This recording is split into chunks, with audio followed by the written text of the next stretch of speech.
Bismillahirrahmanirrahim. Assalamualaikum warahmatullahi wabarakatuh. Alhamdulillah wa syukurillah. Allahumma salli ala Muhammad wa ala ali Muhammad, amma ba'du. Saudaraku sebangsa dan setanah air, negeri Indonesia yang kita cintai ini sangat kaya raya. Kaya dari suku, bangsa, bahasa, pulau-pulaunya, tanahnya yang subur, airnya yang berlimpah, sumber daya alamnya yang luar biasa. Ada bauksit, ada nikel, ada minyak bumi, ada tambang batu bara, ada besi, ada emas. Bahkan di laut, ikan, di sungai, ikan, ke darat orang bikin tambak, ikan. Di atas tanah, orang membuat perkebunan, pertanian, semua tumbuh subur. Indonesia juga dianugerahi putra-putri terbaik bangsa yang bisa mengelola kesuburan dan kemakmuran tanah ini. Alhamdulillah, sejak 1945 kita merdeka, lalu dipimpin oleh Presiden Soekarno. Sudah banyak sebenarnya yang dilakukan, tapi kita juga membaca sejarah, mendengar penuturan orang-orang yang menjadi saksi sejarah, dan dari guru-guru kita, bahwa ternyata di kaliku perjalanan pemerintahan Soekarno ini membuat pembangunan di Indonesia tidak dapat berjalan lancar dan tidak dapat berjalan sebagaimana mestinya. Belum lagi hal-hal lain yang terjadi, misalnya penyimpangan, ya, korupsi, ya mungkin dalam jumlah yang besar tidak, tapi dalam jumlah yang kecil, siapa yang bisa menduga, misalnya seperti itu, ya sahabat. Lalu kemudian masuklah era Soeharto, ya, sesudah kejatuhan pemerintahan atau rezim Soekarno, masuklah pemerintahan Soeharto. Terlepas bagaimana Soeharto bisa menduduki jabatan presiden itu sisi lain dari catatan sejarah Indonesia. Di zaman era Soeharto, pembangunan dilakukan dengan begitu baik, walaupun di sana sini terdapat begitu banyak kelemahan, dan kita bisa merasakan, ya, hasil pembangunan itu. Ada pemerataan pembangunan jalan, ada juga pembangunan tol, gedung-gedung. Jakarta berubah total dari masa peralihan Soekarno kepada Soeharto, sehingga kemudian Soeharto dikenal sebagai bapak pembangunan. Sayangnya era kepemimpinan Soeharto ini diakhiri dengan cara yang kurang baik, ya. Kami sebagai aktivis 98, ketika itu saya pimpinan organisasi kemahasiswaan di salah satu universitas yang ada di kota Medan. Kami termasuk di antara ratusan ribu barangkali mahasiswa se-Indonesia yang menuntut agar Soeharto melepaskan jabatannya, karena di masa era Soeharto ini, ya, terlalu banyak hal yang perlu kita tuntut, ya. Misalnya, ya, kalau dari segi agama, itu di masa Soeharto itu hampir saja kita tidak mengenal yang namanya jilbab, ya. Orang-orang di dalam melaksanakan ajaran agama itu sangat minim. Syariat dan syiar daripada agama ini sangat lemah. Guru-guru di bidang agama ilmunya juga sangat lemah, sehingga kemudian banyak umat Islam yang tidak paham tentang syariat agamanya. Yaitu contohnya tadi tentang syariat berpakaian dan lain sebagainya, ya, dan lain sebagainya.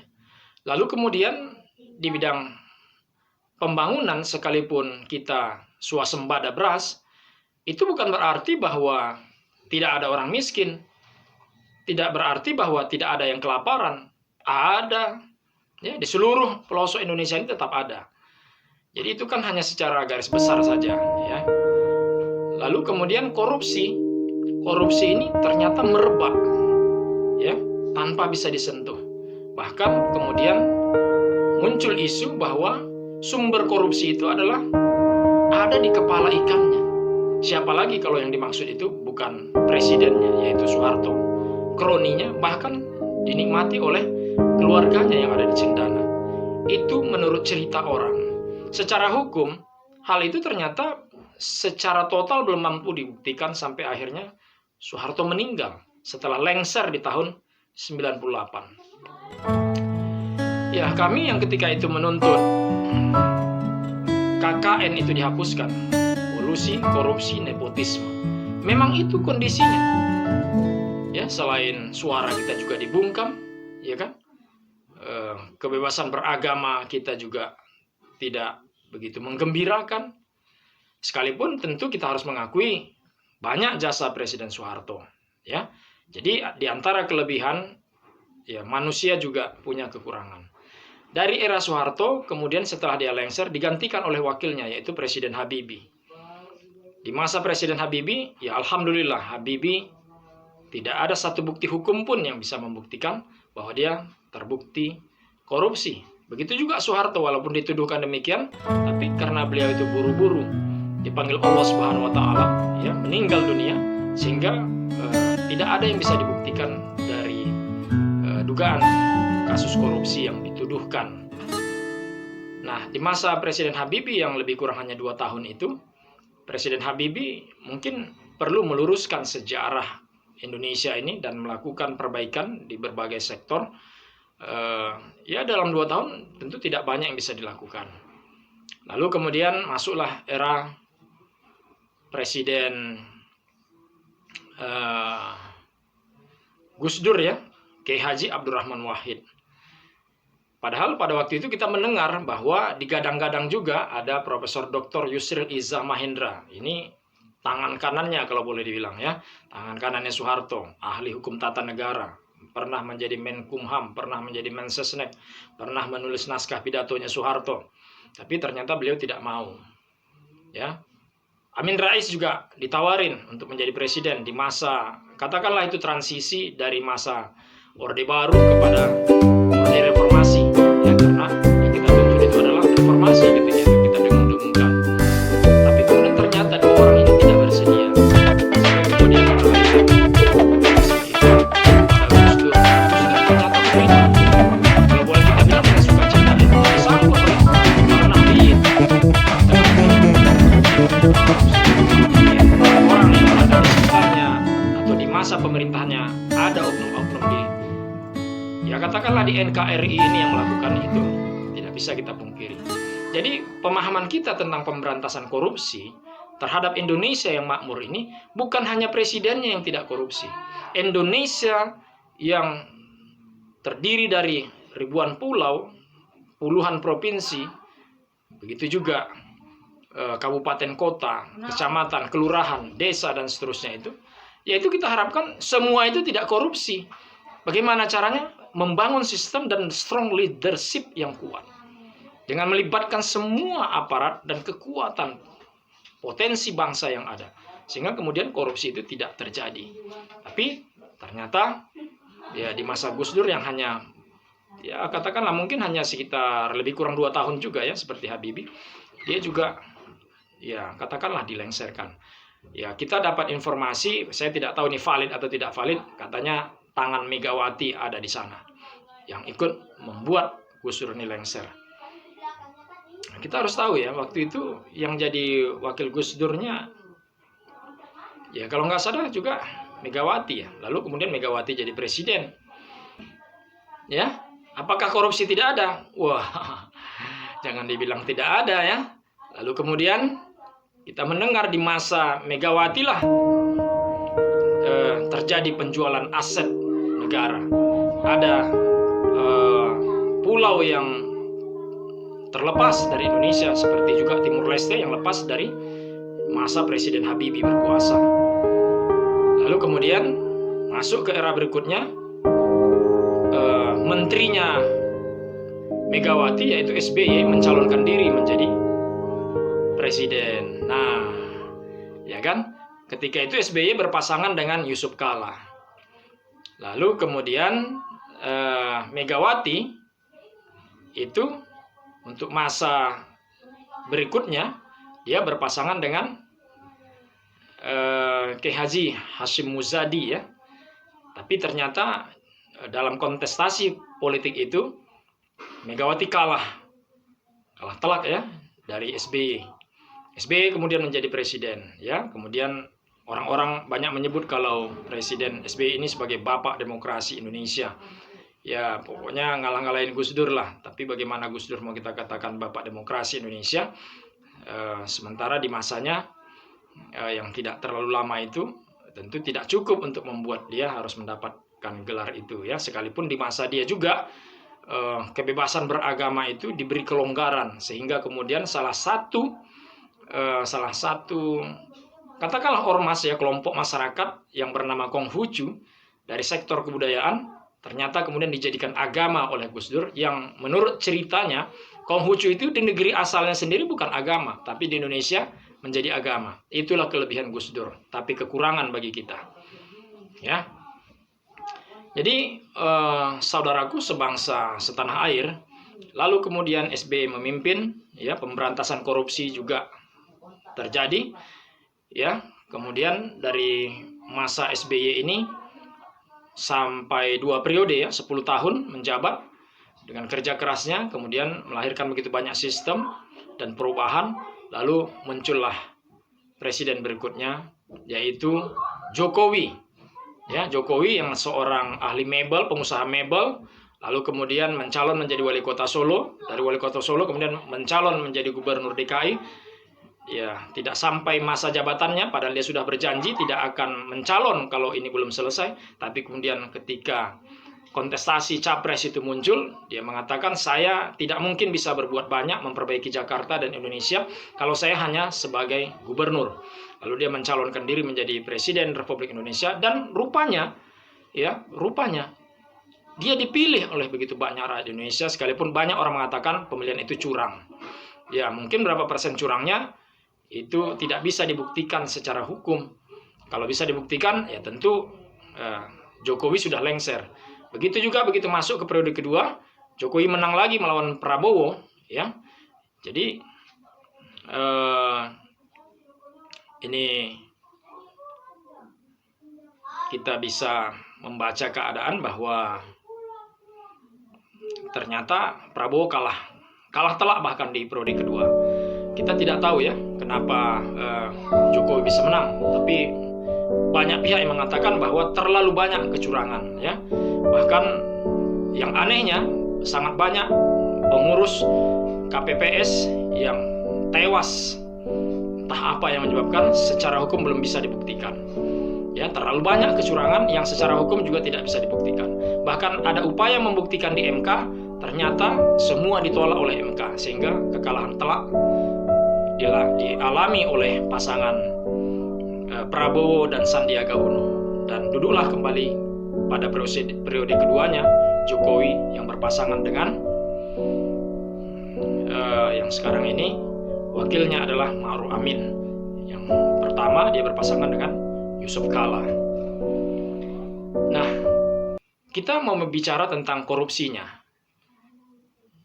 Di masa siapa perhatian terhadap korupsi ini bisa diwujudkan secara kelembagaan? Ya, kalau dilihat dari tahunnya, itu Undang-Undang Nomor 31 itu lahir tahun 1999. Ya, kalau itu di masa siapa? Tahun 99. Tahun 98 kan yang lengser itu Soeharto. 99 ada siapa? Di situ kan ada Habibie, ya kan? Kemudian Undang-Undang Nomor 31 tahun 1999 ini dirubah, ya, katakanlah diperbaiki, disempurnakan menjadi Undang-Undang Nomor 20 tahun 2001. Lalu kemudian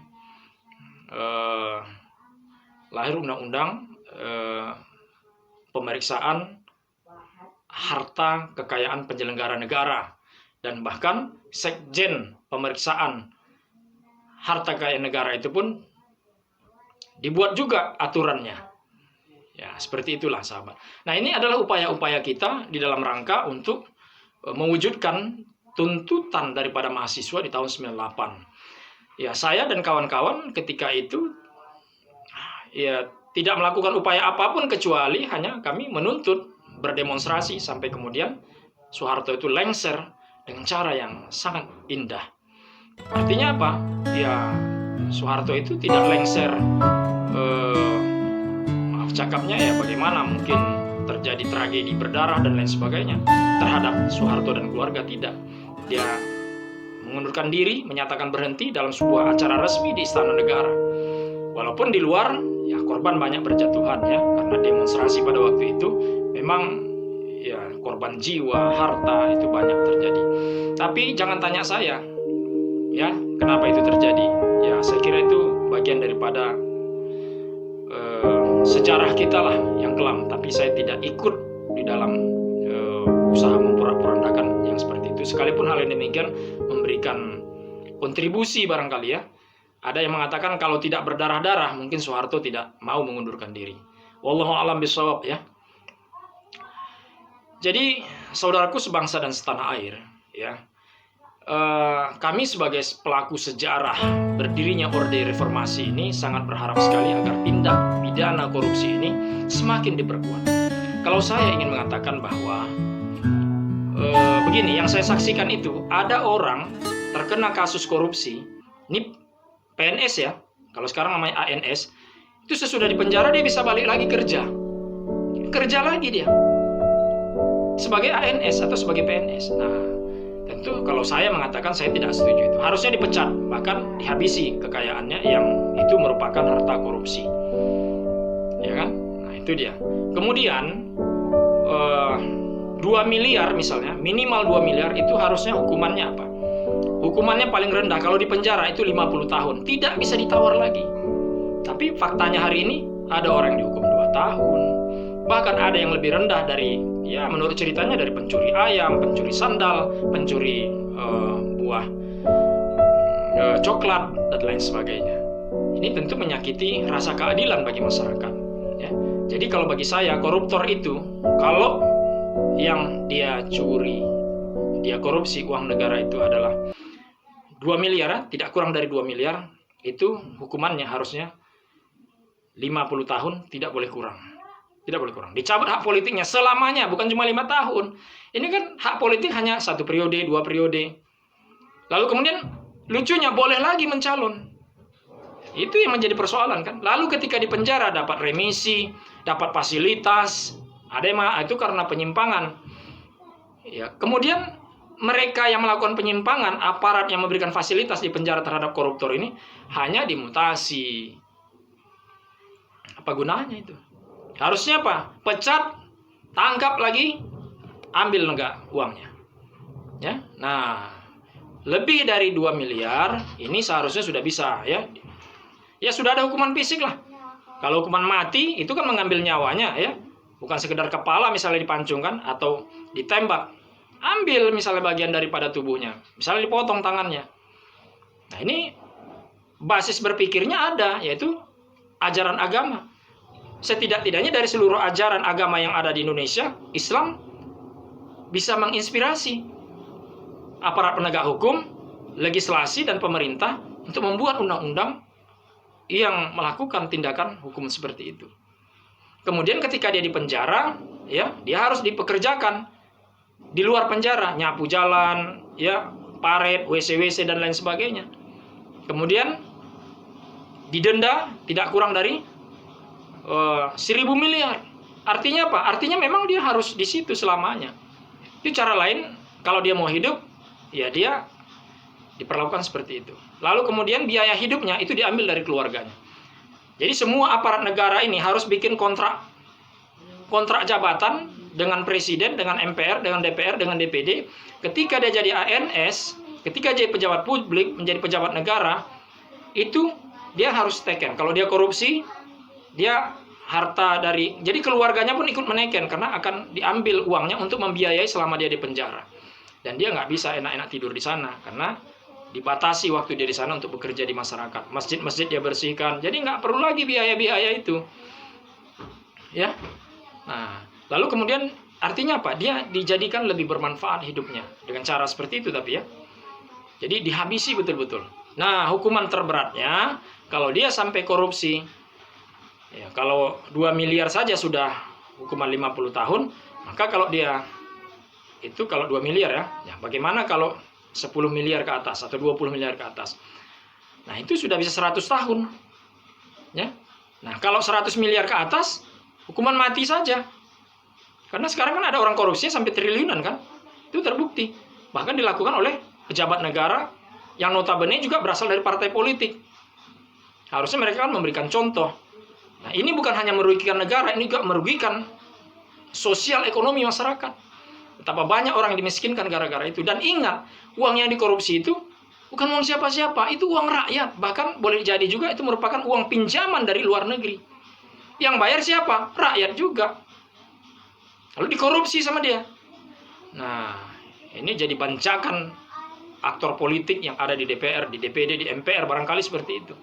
Ya kan ceritanya begitu selama ini ya kan. Dan juga oleh aparat pemerintah, oknum-oknumnya. Ya kan? Kalau presiden korupsi bagaimana? Hukum mati langsung. Nggak usah lagi 10 tahun, 20 tahun. Berapapun yang dia korupsi, dia terlibat hukum mati. Itu kok presiden.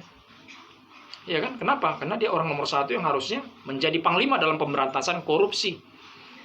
Jadi sahabat, inilah harapan kita di dalam pemberantasan korupsi. Ya, saya sebagai aktivis anti korupsi, terutama di Sumatera Utara, ya saya berharap kawan-kawan yang dahulu ikut bersama-sama dengan kita memberantas korupsi harus terus tegar menyuarakan ini. Tapi ada orang mengatakan begini, alah dia itu kan karena belum mendapat bagian. Coba dia kasih jabatan, pasti dia juga akan korupsi. Mungkin orang tidak tahu ya. Saya pernah diberi kesempatan jabatan apalah namanya. Jabatan publik kah, jabatan negara kah, pejabat negara kah namanya. Yang jelas saya menjadi pimpinan dari sebuah lembaga yang dibentuk berdasarkan undang-undang. Jadi ketua Panwaslih atau kemudian disebut dengan Panwaslu, sekarang disebut dengan Bawaslu, memimpin satu kota. Berdasarkan yang dari saya teken, tidak ada yang dikorupsi. Tidak ada. Itu bisa dipertanggungjawabkan. Ya, kemudian saya juga pernah menjadi ketua Panwaslu atau Bawaslu juga namanya kalau sekarang ini di Kota Medan. Kita bersih. Bahkan itu sekretaris dan bendaharanya sampai masuk penjara akibat ulahnya ya. Nah kan setiap orang bertanggung jawab kan. Karena kan penanggung jawab keuangan itu sekretaris dan bendahara. Dan mereka itu PNS. Ya. PNS ya. Jadi bersih kita. Waktu 2005 saya jadi ketua Panwaslu atau Panwaslu pilkada di kabupaten salah satu kabupaten kota di Indonesia. Itu ratusan juta dana yang kita pimpin sebagai dana operasional administrasi bagi kegiatan Panwaslu atau Panwasli. Tapi di tahun 2008 di Kota Medan itu miliaran dan itu nggak ada yang mengawasi kecuali Tuhan. Kecuali Tuhan. Ya Anda boleh tanya, ya boleh tanya. Jadi jangan bilang kita cuma ngomong, tidak. Alhamdulillah semua itu berkat dukungan kawan-kawan, ya kan, yang memberi kekuatan moral kepada kita dan ajaran agama yang saya pelajari untuk saya amalkan dan tentu saja bimbingan dan kekuatan dari Tuhan Allah Subhanahu wa taala yang kita akui sebagai Tuhan yang Maha Esa. Itulah yang memberi kekuatan kepada kita. Ya kan? Nah, jadi apakah ini merupakan suatu kebanggaan? Tidak. Ini untuk menjawab kalau Anda bilang begitu. Kalau tidak, saya tidak akan bilang begitu. Ya. Baik sahabat, sayangnya rakyat Indonesia ini juga sepertinya sudah permisif atau kadang-kadang bicaranya juga aneh. Anti korupsi, tapi kadang-kadang kalau dikasih orang uang dari hasil korupsi, dia nggak pernah tanya, ini uang dari mana? Dia terima saja itu. Atau misalnya ketika pemilu, pilkada, pileg, pilpres, pilgub, kalau dikasih uang oleh caleg, dia nggak nolak. Terbukti kan, yang banyak terpilih itu siapa? Yang terpilih itu menurut cerita, ini menurut cerita ya, katanya itu nggak mungkin lah katanya, nggak mungkin lah kalau nggak ngasih uang ke masyarakat agar memilih dia. Padahal itu melanggar undang-undang, itu pidana. Saya tidak setuju, ya, saya tidak setuju. Kalau Anda tidak punya uang, Anda mencalonkan diri menjadi kepala daerah atau menjadi caleg, lalu Anda tidak punya uang, atau Anda memang tidak mau memberi orang uang, lalu kemudian ada orang memberi uang, lalu dia menang, walaupun sedikit, itu jujur tidak itu? Itu fair tidak permainan seperti itu? Sedang Anda tidak memberi uang, lalu Anda kalah. Kan tidak fair kan? Mari kita bertarung secara fair. Ya kan? Jadi itu menyuap kalau bahasa saya, ya. Tidak ada toleransi, mau berapapun itu. Ya, kita pun tahu kok apa yang dimaksud dengan biaya operasional. Ya kan? Itu bisa kita rinci sendiri. Tapi sayangnya, ya Bawaslu kita, KPU kita sepakat untuk yang demikian. Pemerintah kita sepakat, anggota DPR kita sepakat. Ya bagaimana nggak sepakat? Kalau nggak sepakat, ya itu akan dianggap merugikan mereka kan. Seperti itu kan anggapan kita. Ini anggapan kita ya, bukan tuduhan kita. Jadi sahabat, kalau menurut Islam, yang menyuap dan disuap itu kan nyuap rakyat, itu kan, supaya milih dia. Caranya banyak. Ada bilang, oh ini kan sedekah saya, ini kan zakat saya, ini hadiah, ini sumbangan kami untuk masjid. Semua itu menyuap, bahasamu aja yang berbeda. Ya, itu pembodohan kepada masyarakat. Sebenarnya masyarakat nggak bodoh, masyarakat juga sadar. Ya, tapi masyarakat ini kan, ya kapan lagi kita nerima kalau bukan sekarang. Toh kalau dia sudah duduk, dia juga lupa kepada kita. Ya udah, transaksional. Dalam Islam, yang menyuap dan disuap sama-sama masuk neraka. Hadis ini juga berlaku di sini. Bukan hanya kepada hakim yang disuap agar memenangkan salah satu pihak yang berperkara. Tidak, sahabat. Ah, saya tidak setuju. Ya baik, nanti kita buktikan di akhirat. Ya sudah di akhirat. Ya kan? Kan banyak yang nggak percaya akhirat kan? Banyak yang sudah ateis sekarang kan? Banyak, ya kan? Buktinya rancangan undang-undang HIP banyak yang mendukung, ya kan? Ya kan? Padahal itu kan mau mendegradasi, mau menghapuskan Pancasila kan? Ya kan? Pancasila yang notabene satu, ketuhanan yang maha esa. 2, kemanusiaan yang adil dan beradab. 3, persatuan Indonesia. 4, kerakyatan yang dipimpin oleh hikmat kebijaksanaan dalam permusyawaratan perwakilan. 5, keadilan sosial bagi seluruh rakyat Indonesia. Ditabrak semua ini. Ya kan? Bagaimana tidak ditabrak? Kalau nggak ditabrak nggak jadi begini Indonesia ini, ya kan? Nggak habis-habisan uang negara ini. Ya. Luar biasa ya, sahabat ya. Jadi ini kalau Anda mau katakan celotehan, apa namanya, curhat ya, terserah Anda lah. Ya, tapi saya yakin orang-orang yang sependapat dengan saya, mari kita jaga republik ini dengan tidak membudayakan dan tidak menjadikan legal sesuatu yang sudah diharamkan, yaitu orang yang menyuap dan orang yang disuap sama-sama masuk neraka. Saya kemarin sebenarnya juga mencaleg. Ya, saya calon legislatif untuk DPR RI daerah pemilihan Sumut 3, Tanjung Balai, Asahan, Batubara, Papak Barat, Dairi, Karo, Simalungun, Siantar, Binjai, Langkat 10. Masih ingat? Ya, tapi sayangnya saya hanya dapat ribuan saja, nggak sampai puluhan ribu. Iya, tapi saya barangkali kalau nyonggok masyarakat dengan strategi yang canggih saya buat, mungkin orang mau juga milih ya. Tapi ternyata ya amunisi ini tidak untuk itu, ya tidak untuk itu. Jadi saya pilih surga saja daripada saya masuk neraka dengan cara seperti itu. Menurut saya itu curang. Anda kalau menang dari saya, kalau misalnya takdir Allah itu saya harusnya yang menang, tapi gara-gara Anda menyuap, Anda kasih orang uang, lalu mereka berhutang budi dan memilih Anda berhutang kepada saya. Ya, berhutang. Itu hukumnya dunia dan akhirat. Ya, kita harus selesaikan secara adat, ya, secara jantan dan secara hukum, ya kan? Nah, itu investasi juga buat saya. Insya Allah, sahabat, mari kita dukung pemberantasan korupsi. Kalau Anda pro korupsi, berarti Anda tidak anti korupsi. Mari kita berantas korupsi, karena pemberantasan korupsi bukan hanya tugas daripada KPK dan pemerintah serta aparat negara yang terkait, tapi juga merupakan tanggung jawab kita bersama. Demikian sahabat, semoga ini bermanfaat. Assalamualaikum warahmatullahi wabarakatuh.